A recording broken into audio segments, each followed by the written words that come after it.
Well, week 10 in college football, watching it all, I couldn't help but think of longtime big league pitcher Antonio Alfonseca. Not so much because of that devastating forkball he had, but mainly because Antonio Alfonseca, Mr. Rivers, was born with 6 fingers on each hand. And I figured I could use that right about now because currently I'm out of room when I try to count the winning streak I have against you in confidence picks, which has extended to 10 in a row thanks to Woo Pig Sooie, the team I quit, Arkansas. First point, I think the Ole Miss game that happened on September 19, 2015 was a turning point for Alabama. Some turning points happen in losses, some happen in wins. I thought Alabama's turning point last year was against Arkansas on the road, galvanizing that team in the 1-point victory.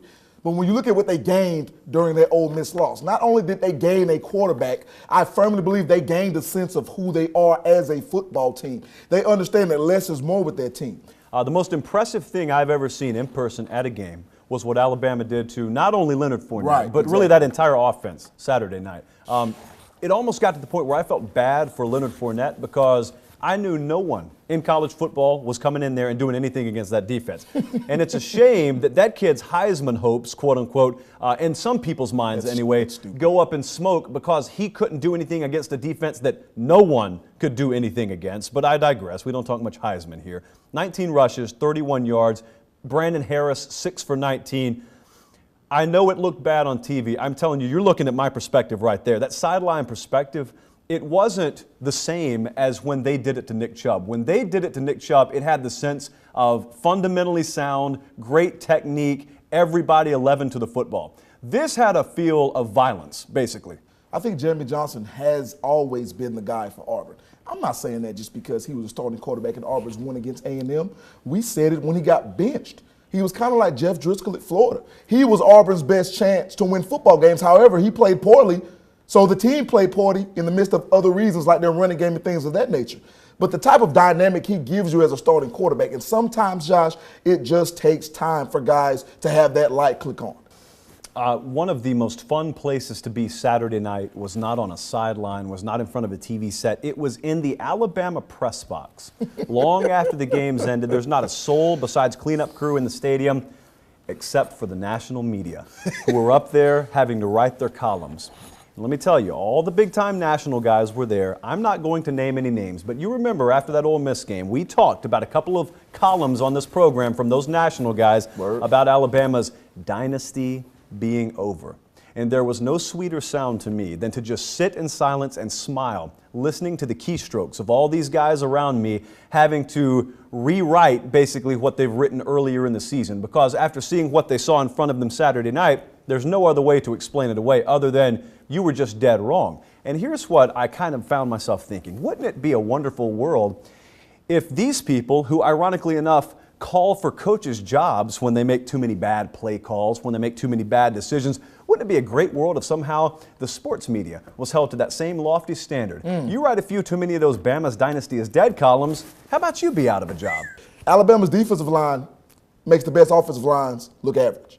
And that's just the way it is. I think this football team, especially with Brandon Harris, still has big play capability down the field. I think they still have a very good offensive line and a good defense and the best running back in college football even after that game.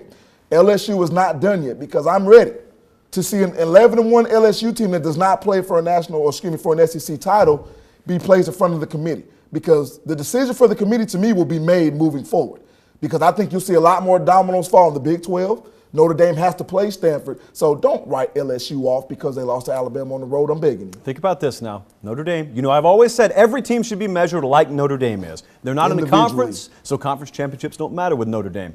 If Notre Dame wins out, their only loss will be to presumably #1 Clemson. If LSU wins out, their only loss would be to #1 or #2 Alabama. What's the difference there? The difference is LSU happens to play in a conference, and they happen to reside in the division with the best team in football. So you tell me who deserves to be there and who doesn't. Hey, I think that Clemson has become the exception instead of the rule. And by exception, I mean they're like the Florida States of the world. They're like the Alabamas, the LSUs, they're like the Ohio States. Even though they're in a bad conference, being the Atlantic Coast Conference, I think no matter where Clemson is placed, if you put them in another conference this year, they'd still be a national title contender.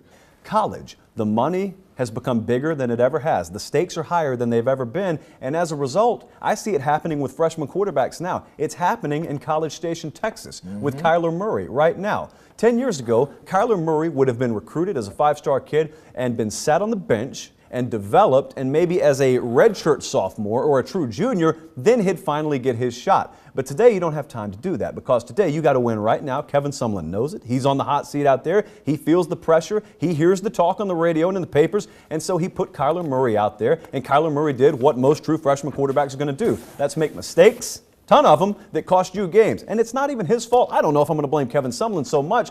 That's just the state of affairs. So Andrew in Columbus, he's going to kick us off here.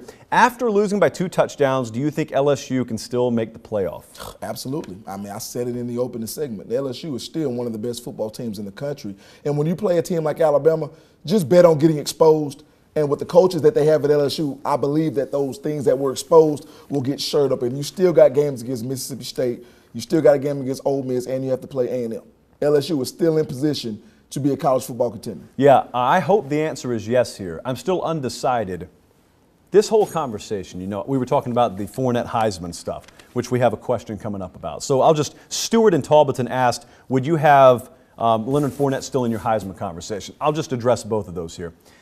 The fact that Leonard Fournette in some people's minds is now out of the Heisman conversation or no longer near the top because he couldn't do anything against Alabama. And the fact that LSU shouldn't be included in any playoff conversation anymore as being one of the top 4 or scratch that 4 most deserving teams in the country because they couldn't beat Alabama really kind of sickens me. Because I asked this, who are you going to put in that conversation? Whoever you're going to put in there, just fill that blank in, and then I ask you, throw them into Tuscaloosa, Alabama Saturday night. Who are your other Heisman contenders? Throw them into Tuscaloosa, Alabama Saturday night. You see who does any better. I've got a JP poll coming out tomorrow night. I'm probably still going to have LSU as the number 2 team in the country. So that's how highly I still think of them. Last one here before we go to break is TCU out of the playoff picture after their loss to Oklahoma State. Jeff in Waverly Hall.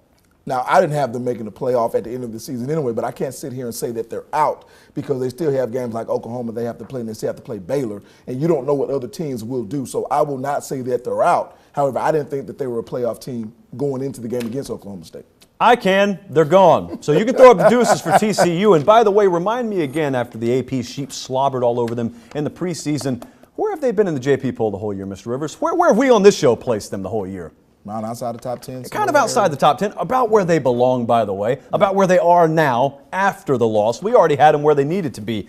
But it was so funny. I talk about being in that press box at Alabama Saturday night. Another thing, being around all those national writers, listening to them, was the genuine shock that TCU could lose a football game. And here was the popular phrase, the go-to phrase, man, if they played like they did 2 or 3 weeks ago, they would have never lost a game. Yes. Well, you're right about that. But yes. Guess what happened? The same thing that happens every year. The crowbar went in the bicycle spokes, and a team that relies solely on offense and one quarterback to win games failed and fell flat on its face. We'll wrap it up. Football Night Down South when we come back.